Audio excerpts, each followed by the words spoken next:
3 pekan terakhir, nama dan sosok Jessica Kumala Wongso menghiasi berbagai media massa tanah air. Jessica jadi pemberitaan media lantaran ia dikait-kaitkan dengan kematian Wayan Mirna Salihin, wanita yang meninggal dunia setelah menyeruput kopi bercampur racun sianida di sebuah kedai yang berlokasi di Mall Jakarta Pusat pada 6 Januari lalu. Ya, Jessica lah yang memesan kopi Vietnam untuk Mirna sahabatnya. Alhasil, di antara beberapa orang saksi yang diperiksa polisi, nama Jessica jadi yang paling santer disebut-sebut sebagai calon tersangkanya. Padahal, hingga kini pihak kepolisian belum merilis nama tersangkanya. Kalangan selebriti yang mengikuti perkembangan kasus kopi maut itu juga dibuat penasaran, ingin tahu siapa tersangka yang tega mencampur racun sianida ke kopi yang diseruput Mirna.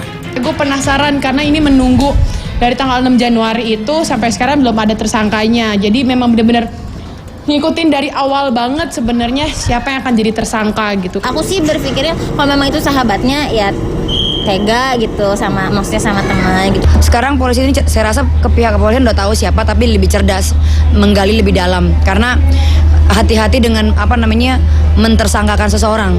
Jangan sampai nanti dengan hal seperti ini akhirnya bumerang juga bagi kita semuanya. Masyarakat itu ya sabar-sabar saja dulu, jangan menetapkan jangan mengadili saya, memojokkan saya, padahal saya nggak berbuat apa-apa.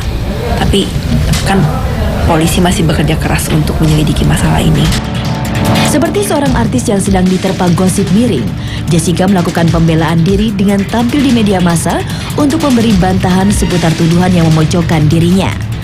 Seperti kabar adanya cinta segitiga, Jessica akrab dengan bahan-bahan kimia seperti sianida, hingga kabar Jessica membuang celana yang dipakai ketika peristiwa terjadi. Saya kerja di bagian desain grafis, jadi sama sekali tidak ada hubungan dengan bahan kimia, tidak pernah sekolah soal kimia.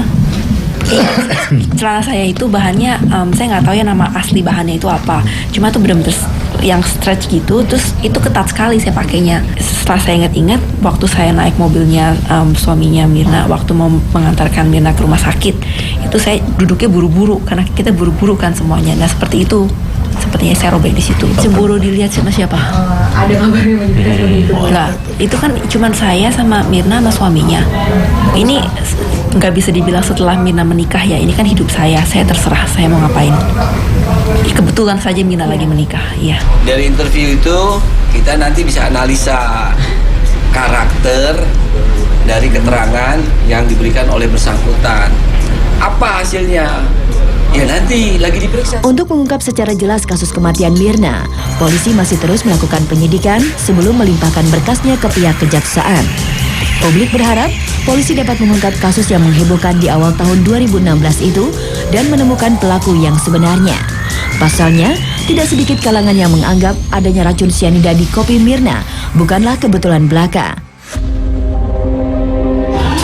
Masa gara-gara kopi bisa meninggal gitu. Tapi kan kalau dari penyelidikan polisi kan katanya di situ ada dikasih sianida itu ya.